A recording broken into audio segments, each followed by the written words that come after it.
ओम श्री परमात्मने नमः। श्री विष्णु पर्व प्रारंभ। पहला अध्याय।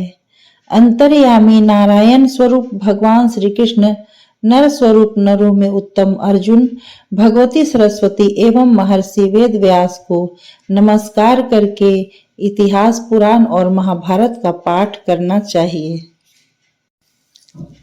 वैशंपायन जी ने कहा, जन्मेजय, जब नारद मुनि को यह ज्ञात हो गया कि भगवान विष्णु पृथ्वी पर अवतीर्ण हो गए हैं और देवताओं का अंशावतार भी हो चुका है, तो वे कंस को उसके विनाश का उपाय बतलाने मथुरा चले गए।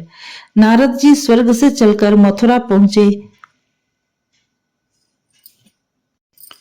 मथुरा पहुंच एक उपवन में जा विराजे और वहां से एक दूत उग्रसेन के पुत्र कंस के पास भेजकर उसे बुलाया। उस दूत ने कंस के पास जाकर नारद जी के आने का समाचार सुनाया। तब नारद जी का आना सुनकर वह पराक्रमी कमल नेत्र असुर कंस अपनी मथुरापुरी से शीघ्र ही निकलकर पाप रहित प्रशंसनीय अतिथि नारद जी के पास आया। उस समय नारद जी अग्नि के सदृश आकार वाले सूर्य के तुल्य चमक रहे थे। ऐसे नारद जी को प्रणाम कर उसने उनकी यथाविधि पूजा की और बैठने के लिए अग्नि की आभा की तरह चमचमाता स्वर्ण का आसन प्रदान किया। तब इंद्र के मित्र नारद जी उस आसन पर बैठे। तदुपरांत अति क्रोधित उग्रसेन के पुत्र कंस से उन्होंने कहा, वीर, जिस प्रकार तुमने शास्त्रोक्त विधि से मेरी पूजा की है, उसी प्रकार तुम मेरे वचनों को सुनकर ग्रहण करो। मैं ब्रह्मालोक से अन्य लोकों में विचरण करता हुआ स्वर्गलोक से आ रहा हूँ। तात, मैं सूर्य के मित्र विशाल मेरु पर्वत पर भी गया था तथा नंदनवन और चैत्रवन को भी मैंने देखा और देवताओं के साथ सभी तीर्थों और नदियों में स्नान किया। गंगा की जो 3 धाराएं आकाश, पाताल व मृत्युलोक में बहती हैं, उनको भी मैंने भली भांति देखा। जो गंगा का स्मरण करते ही मनुष्यों के सब पापों का खंडन कर देती है, इस प्रकार मैंने यथाकर्म से सभी दिव्य तीर्थों में स्नान आदि दर्शन किया। ब्रह्मा ऋषियों से सेवित ब्रह्मा सदन को भी देखा, जिसमें देवता और गंधर्व और अप्सराओं के गाने बजाने का सुंदर शब्द हो रहा था। एक बार मैं मेरु पर्वत पर ब्रह्मा जी की सभी सभा में वीणा लिए हुए गया। तब मैंने अपने पिता के सहित सब देवताओं को चंद्रकांत तथा सूर्यकांत मणि के समान नाना रत्नों से विभूषित दिव्य आसनों पर बैठे हुए देखा। वहां अनुचरों तथा सैनिक सेनापतियों सहित आपके वध के लिए मंत्रणा करते हुए भी मैंने सुना। कंस, यह जो देवकी तुम्हारी छोटी बहन है, उसके गर्भ से उत्पन्न 8वें पुत्र के द्वारा तुम्हारी मृत्यु होगी। जो देवताओं के सब कुछ हैं, जो स्वर्ग की गति रूप है एवं वेदों के परम रहस्य महाविष्णु है, वही तुम्हारी मृत्यु के कारण भूत उत्पन्न होंगे। जो देवताओं को पर स्वर्ग और अपर मोक्ष देने वाले हैं, वे स्वयं ही उत्पन्न होने वाले हैं, इसलिए हम उन्हें दिव्य महान भूत महात्मा कहते हैं। ऐसे महापुरुष से मृत्यु होने से प्रशंसा ही है। पहले जन्म में भी तुम्हारी मृत्यु उन्हीं के हाथों हुई थी, इसलिए तुम उसका स्मरण करो। साथ ही मृत्यु से बचने के लिए देवकी के गर्भों का खंडन करने का प्रयत्न करो। तुम्हारे ऊपर मेरा प्रेम है, इसलिए तुम्हारे हित की बात कहने चला आया था। अब तुम्हारा कल्याण हो, तुम कामना के अनुसार संपूर्ण भोगों को भोगो। अब मैं चलता हूँ। इस प्रकार नारद मुनि के कहकर चले जाने पर कंस उनकी बातों पर विचार करता हुआ अधिक समय तक अपने दांतों से प्रकाश करता हुआ जोरों से हंसता रहा और हंसते हुए ही उसने आगे खड़े अपने भृत्यों से कहा, यह नारद निश्चय ही अकुशल है और सभी के हंसने योग्य है। वह मुझे डराने आया था। मैं तो चाहे शयन करता रहूं, आसन पर बैठा रहूं, नशे में रहूं अथवा पागल के समान क्यों न हो जाऊं, फिर भी मैं इंद्र के सहित देवताओं से नहीं डरता, क्योंकि मैं ऐसा हूं कि इस पृथ्वी को चाहूं तो अपने विशाल दोनों बाहुओं से क्षुभित कर मथ दूं। तो फिर मानव लोक में ऐसा कौन है जो मुझे पराजित करने का साहस कर सकता है। मैं आज ही से देवताओं के अनुयायी मनुष्य, पक्षी और पशु के समूहों को महान कष्ट देना प्रारंभ करता हूँ और अश्वरूपधारी केसी, प्रलंबासुर, अरिष्टासुर, पूतना और कालिया नाग को आज्ञा देता हूँ कि तुम लोग पृथ्वी पर इच्छा अनुकूल रूप धारण कर विचरण करो। हम लोगों के पक्ष की निंदा करने वालों को मारो और गर्भ में स्थित प्राणियों का भी पता लगाओ, क्योंकि नारद ने मुझे गर्भ से ही भय बतलाया है। तुम लोग मेरे जैसे स्वामी को पाकर निर्भय रहकर इच्छा अनुसार प्रसन्नता पूर्वक आनंद का उपभोग करो। तुम्हें देवताओं का लेस मात्र भी भय नहीं है। वह नारद युद्ध कराने में बड़ा ही उत्सुक रहता है। वह झगड़ा लगाने वाला है। वह आपस के दो प्रेमियों में भी भेद डालकर स्वयं आनंद का लाभ करता है। वह लोकों में घूमता हुआ संघर्ष उत्पन्न करवाता रहता है। वह राजाओं में अपने उचित उपायों से वैनस्य करा देता है और वे लड़ बैठते हैं। ऐसी घटनाओं का चक्र चलाता रहता है। इस प्रकार की अर्थहीन बातों को कहता हुआ कंस हृदय से जलता हुआ अपने राजभवन में चला गया। दूसरा अध्याय। वैशंपायन जी ने कहा, जन्मेजय, कंस ने स्वयं को अपने कल्याण के लिए क्रोधित हो अपनी मंत्रियों को ऐसी आज्ञा दी थी जिससे वे देवकी के गर्भ को नष्ट करने के लिए प्रयत्नशील हो जाए। सातों गर्भों को तो उत्पन्न होते ही प्रथम दिन मार डालना चाहिए और जिससे अनर्थ का भय है उस 8वें गर्भ को तो जब गर्भ धारण हो तभी औषधि आदि उपायों से उस गर्भ का मूल ही नष्ट कर देना चाहिए। देवकी को घर के अंदर छिपा कर रखा जाए और वह घर चारों ओर से पहरेदारों से रक्षित रहे। उसी घर में देवकी स्वेच्छा से इधर उधर घूमे और जब यह ज्ञात हो जाए कि वह गर्भवती हो गई है तो उसकी घर में भी रक्षा की जाए। हमारी स्त्रियां मासिक धर्म वाले महीने से सभी महीनों को गिनती रहे। जब 10वां महीना लगे तो हमें बतलावे और अंतःपुर की भूमि में हमारे हित में सावधान जनकों द्वारा प्रसव काल सन्निकट होने पर वसुदेव को भी नियंत्रण में रखा जाए। यह सब उपाय छिपे रूप से किए जाए, कारण प्रकट न होने पावे। यह मनुष्यों से किया जाने वाला यत्न मनुष्यों से ही साध्य है। मैं जिस उपाय से देव का भी प्रतिहनन कर डालूंगा उसे सुनो। विधान के अनुसार मंत्रों के जाप व अच्छी रीति से बनाई हुई औषधियों के प्रयोग से प्रतिकूल देव भी अनुकूल बनाया जा सकता है। वैशंपायन जी ने कहा, राजन, देवकी के गर्भ को विनष्ट करने के लिए इस प्रकार का प्रयत्न करने के हेतु नारद से मृत्यु के भय से कंस मंत्रणा करने लगा। तब इस प्रकार कंस के अनिष्ट अनेक प्रयत्नों को महापराक्रमी भगवान विष्णु अंतर ध्यान हो छिपे रूप से सुनकर चिंता करने लगे। क्या कंस देवकी के 7 गर्भों का संहार करेगा और क्या मुझे 8वें गर्भ में जाना पड़ेगा? उसी की चिंता करते हुए पाताल लोक में जाने की इच्छा करने लगे, जहाँ सडगर्भा नामक दानव जल के गर्भ में सो रहे थे। वे काल नेमि के पुत्र युद्ध काल में अमृत पीने वाले देवताओं की प्रतिमा के सदृश बलिष्ठ एवं शरीर वाले एवं तेजस्वी थे। पूर्व में वे अपने पिता हिरण्यकशिपु का त्याग कर लोक पितामह ब्रह्मा जी की उपासना करने लगे थे। वे जटा मंडलों को धारण कर कठिन तपस्या करने लगे। तब ब्रह्मा जी ने उनके ऊपर प्रसन्न होकर सडगर्भ को वर प्रदान किया। ब्रह्मा जी ने कहा, दानव सिंहों, तुम लोगों ने हमको प्रसन्न कर लिया है, अतः तुम लोगों में जो जिस वर की इच्छा करता हो वह कहे, मैं उसके उस काम को पूर्ण करूंगा। एक ही समान प्रयोजन रखने वाले ब्रह्मा जी से कहा, यदि आप हम लोगों पर प्रसन्न हैं तो यह श्रेष्ठ वर दीजिए। भगवान, हम लोग महासर्पों सहित देवताओं से अवैध हो और सांप का प्रहार करने वाले महर्षियों से भी बचे रहकर कल्याण के भागी बने। भगवान, यदि आप हम लोगों को वर दे रहे हैं तो यह वर दीजिए कि यक्ष, गंधर्व, उनके पतियों, सिद्ध चारणों और मनुष्यों से भी हम लोगों की मृत्यु न हो। तब ब्रह्मा जी ने अंतरात्मा से प्रसन्न होकर सडगर्भों से कहा, जो आप लोगों ने कहा वह सब बातें पूरी होंगी। इस प्रकार सडगर्भों को वर देव चतुर्मुख ब्रह्मा जी स्वर्ग को चले गए। इसके पश्चात जब इन सब बातों का पता हिरण्यकशिपु को लगा तो वह इन लोगों पर क्रोधित हो कहने लगा, तुम लोगों ने हमारा परित्याग कर ब्रह्मा की उपासना की और उनसे वर मांगा, इसलिए मैं भी तुम लोगों से अपना प्रेम हटा लेता हूँ और तुम लोगों को अपना शत्रु समझकर परित्याग कर देता हूँ। तुम लोगों का जो यह सडगर्भ नाम है यह तुम्हारे पिता ने रखा है। इसी नाम से तुम लोगों का लालन पालन किया है। वही पिता तुम लोगों के गर्भ में जाने पर मार डालेगा। सडगर्भ नामक असुरों, तुम लोग देवकी के गर्भ में जाओगे और कंस तुम लोगों को गर्भस्थ होने पर मार डालेगा। वैशंपायन जी ने कहा, राजन, विष्णु पाताल में वहां चले गए जहां की हिरण्यकशिपु के साप में बंधकर जल के गर्भ में वे सटगर्भ नामक असुर सो रहे थे। वहां जाकर उन्होंने देखा कि वे सटगर्भ काल की निद्रा से अनहिर्त होकर जल के गर्भ में शयन कर रहे हैं। तब स्वप्न के रूप से उनके भीतर प्रवेश कर उनके प्राणों को खींचकर योग निद्रा को दे दिया। पराक्रमी भगवान विष्णु ने निद्रा से कहा, निद्रे, तुम देवकी के भवन के समीप चली जाओ और इन सटगर्भों के जीवों को लेकर देवकी के 6 गर्भों में क्रम से स्थापित करो।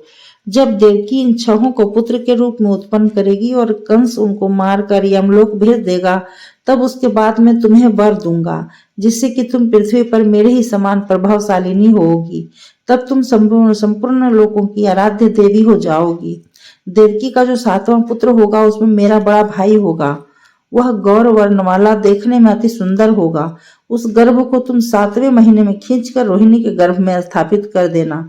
तुम्हारे इस प्रकार संकर्षण करने से युवा होकर वह संकीर्षण कहलाएगा। मेरा बड़ा भाई चंद्रमा की तरह प्रिय दर्शन होगा। कंस समझेगा मेरे भय से।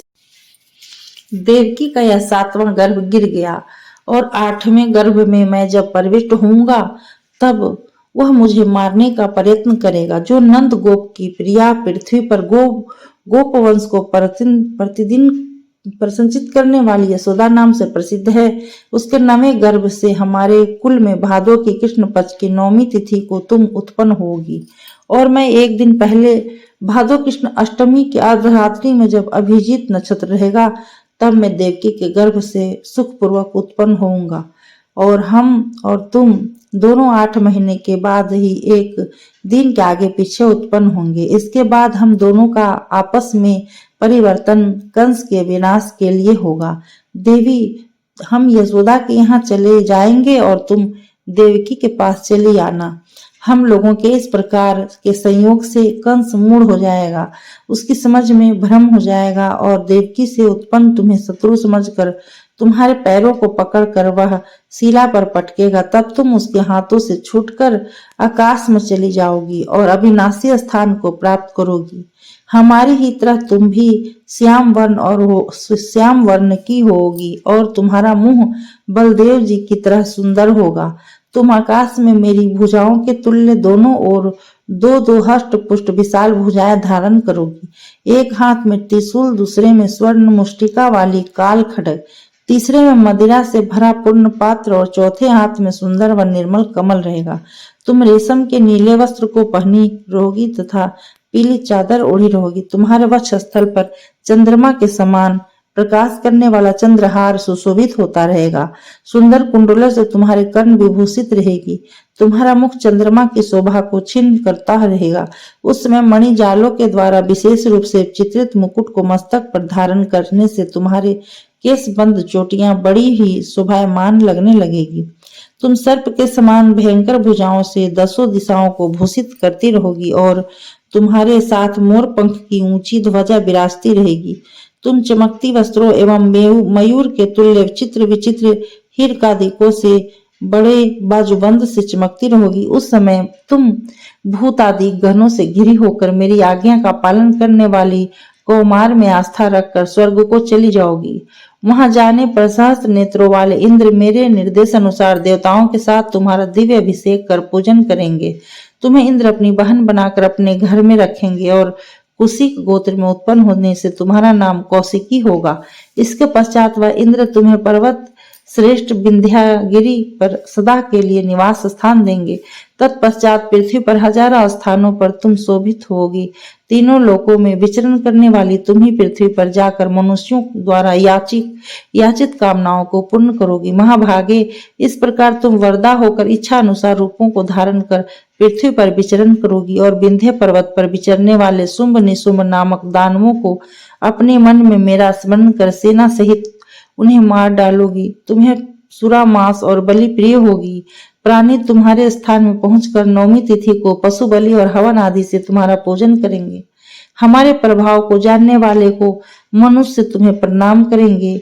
उनके लिए धन आदि पुत्र आदि कुछ भी दुर्लभ न होगा। दुर्गम वन में फंसे, संकटापन महासागर में डूबते हुए और चौरादिकों से घिरे हुए मनुष्यों को तुम ही बचाने वाली परम गति होगी। इस स्रोत से जो तुम्हारी स्तुति करेंगे उनके लिए मैं दूर नहीं हूँ और न वे मेरे लिए दूर हैं। तीसरा अध्याय। वैशंपायन जी ने कहा, जन्मेजय, अब मैं विंध्यवासिनी भगवती का आर्यस्तो नामक स्त्रोत करता हूँ, जिसे ऋषियों ने पूर्व में कहा है। नारायणी त्रिभुवन की ईश्वरी देवी को मैं नमस्कार करता हूँ। देवी, आप ही सिद्धि, धृति, कृति, श्री विद्या, समय एक प्रकार से नम्रमति, संध्या, रात्रि प्रभा, निद्रा और काल रात्रि हैं। आर्या, कात्यायनी, कौशिकी, ब्रह्मचारिणी और उग्र आचरण करने वाली स्कंद की महाबलवती माता आप ही हैं। जया, विजया, पुष्टि, तुष्टि, क्षमा, दया और यम की श्रेष्ठ बहन, नीले रंग के रेशमी वस्त्रों को धारण करने वाली आप ही हैं। अनेकानेक रूपों को धारण करने वाली भयंकर स्वरूपा, शत्रुओं का नाश करने के लिए अनेक प्रकार के आचरणों को करने वाली, क्रोध से लाल लाल आंखों को करने वाली विशालाक्षी और भक्तों की चारों ओर से रक्षा करने वाली आप ही हैं। महादेवी, आपका वास भयंकर पर्वत शिखरों पर, नदियों में, गुफाओं में, वनों में और उपवनों में है। आप सबर, बर्बर तथा पुलिंद नामक जातियों से भी पूजित है। आप मोर पंखों वाली ध्वजा धारण के संसार में सभी जगह घूमने वाली हैं। मुर्गे, बकरों, भेड़ों, सिंहों और ब्यारगों से सदैव आप घिरी रहती हैं। आपके मंदिर में घंटों का घोर निनाद होता रहता है और आप विंध्यवासिनी के नाम से संसार में विख्यात है। आप त्रिशूल व पट्टिस धारण कर सूर्य और चंद्र रूपी पताकाओं से शोभित होती रहती हैं। कृष्ण पक्ष की नवमी और शुक्ल पक्ष की एकादशी से आपके पूजन और श्रृंगार की उत्तम तिथियां हैं। आप महाबलराम जी की बहन कलह प्रिया होकर भी शोभा से युक्त होती हैं। आपका वास समस्त प्राणियों में है और आप ही उन प्राणियों को भक्ति के द्वारा मुक्ति भी प्रदान करने वाली हैं। देवताओं की विजयी के लिए आप ही नंद गोप की पुत्री हुई हैं।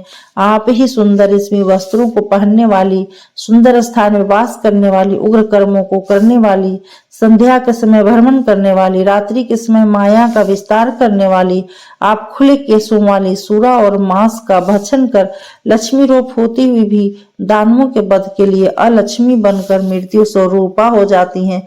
आप ही देवताओं के लिए गायत्री स्वरूपा मंत्र समूहों को उत्पन्न करने वाली जननी है। आप ही कन्या का ब्रह्मचर्य और विवाहिता स्त्रियों के लिए सौभाग्य रूप हैं। आप ही यज्ञों की अंतर्वेदी और ऋतबीजों की दक्षिणा है तथा किसानों के लिए जल, हल जोतने की विधि और प्राणियों के लिए पृथ्वी के समान क्षमा प्रदान करने वाली माता हैं। नाव पर चढ़कर नदी से व्यापार करने वालों के लिए आप किनारा हैं और आप ही समुद्र की मर्यादा यक्षों के लिए कुबेर की माता के समान हैं। आप सर्पों के लिए उनकी माता सुरसा के समान हैं। आप ही ब्रह्मवादिनी परम शोभा और दीक्षा है। आप चमकने वाले ग्रहों में प्रकाश रूपा और नक्षत्रों में रोहिणी हैं। आप ही राजद्वार की लक्ष्मी, आप ही नदियों के संगम की पुण्य रूपा, चंद्रमा में पूर्णिमा रूप से बसती हैं, इसलिए लोग आपको कीर्तिवासा कहते हैं। आप ही वाल्मीकि जी में सरस्वती बनकर और व्यास जी में स्मृति बनकर रहती हैं। आप ही ऋषियों में धर्म और देवताओं में सत्य संकल्प रूप से वास करती हैं। आप ही देवता और प्राणियों में अपने कर्मों से सतुत्य है। आप ही इंद्र के हजारों नेत्रों में तेज रूपा है। तपस्वियों के लिए आप ही वरदात्री और अग्निहोत्रियों के लिए अग्नि उत्पन्न करने वाली अग्नि है। आप ही समस्त प्राणियों में क्षुधा, देवताओं में तृप्ति, स्वाहा, घृति और बुद्धि होकर निवास करती हैं। आप ही वसुओं के लिए वसुमती भी हैं। आप ही मनुष्य की आशा और कीर्ति पुरुषों की पुष्टि भी हैं। आप ही दिशा विदिशा, अग्नि, शिखा, प्रभा, शकुनी, पुतना और अत्यंत दारुण रेवती हैं। आप ही सुदारुण और संपूर्ण प्राणियों को मोह में डाल देने वाली निद्रा और युद्ध के लिए क्षत्रियों को धर्म का आचरण करवाने वाली हैं। विद्याओं में आप ही ब्रह्मा विद्या है। वेदों में आप ओमकार हैं। आप ही वसटकार भी हैं। ऋषि आपको ही नारियों में पुराण प्रसिद्ध पार्वती के रूप में जानते हैं। साध्वी स्त्रियों में आप अरुधंती हैं। ऐसा ही प्रजापति का कहना है। जैसा आपके नाम का अर्थ है उसी अर्थ से इंद्राणी भी आपका नाम विख्यात है। यह संपूर्ण स्थावर जंगम आपसे व्याप्त है, इसलिए सभी संग्रामों में प्रज्वलित अग्नि में, नदियों के किनारों में, चोरों से घिरे रहने पर, कठिन वन में भय उपस्थित होने पर, विदेश में राजाओं के द्वारा बंधन होने पर, शत्रुओं के प्रहार करते समय और प्राणों पर संकट आ जाने पर आप ही रक्षा करने वाली हैं देवी। मेरा हृदय, चित्त और मन आप ही में रमता है, अतः मेरी समस्त पापों से रक्षा करते हुए मेरा कल्याण करें। श्री हरि द्वारा कहा गया और व्यास जी के द्वारा श्लोक के रूप में आबद्ध किए हुए इस दिव्य स्रोत का प्रातः काल उठकर शुद्ध भाव से जो पाठ करते हैं उन्हें आप 3 माह में ही मनोवांछित फल प्रदत्त कर देती हैं, और जो 6 महीने क्रम से इसका पाठ करते हैं उसे आप कोई एक विशिष्ट वर देती हैं। उपासक के द्वारा 3 महीनों तक पूजित होने पर आप उसको दिव्य दृष्टि प्रदान करती हैं और 1 वर्ष तक आराधना करने वाले को इच्छा अनुसार सिद्धि प्रदान करती हैं। जैसा व्यास जी ने बताया है उसके अनुसार आप ही सत्य और दिव्य ब्रह्मा हो। महाभागे आप पूजित होने पर मनुष्यों के बंधन, उनके वध, पुत्र और धन का नाश नहीं होने देती हैं एवं रोग और मृत्यु के भय को दूर करती हैं। आप ही इच्छा अनुसार रूप धारण करके अपने उपासकों को वर प्रदान करती हैं। इतना ही नहीं, आप उस कंस को मोहित करके अकेले ही संपूर्ण संसार का उपभोग करने में भी समर्थ हैं। मैं स्वयं भी ब्रज में गौओं के मध्य में रहकर गोपालकों के सदृश अपना आचरण बनाऊंगा। मैं अपने कार्य सिद्धि के लिए कंस की गौ चराऊंगा। योग निद्रा को यह आज्ञा देकर भगवान विष्णु वही अंतर ध्यान हो गए। उस समय उन देवी ने भगवान विष्णु को प्रणाम करके अति श्रेष्ठ कहकर उनकी आज्ञा के पालन करने का पूर्णतः निश्चय कर लिया। इस स्तोत्र का जो मनुष्य बारंबार पाठ या श्रवण करते हैं वे अपने संपूर्ण मनोरथों की सिद्धि प्राप्त कर लेते हैं, इसमें संशय नहीं है।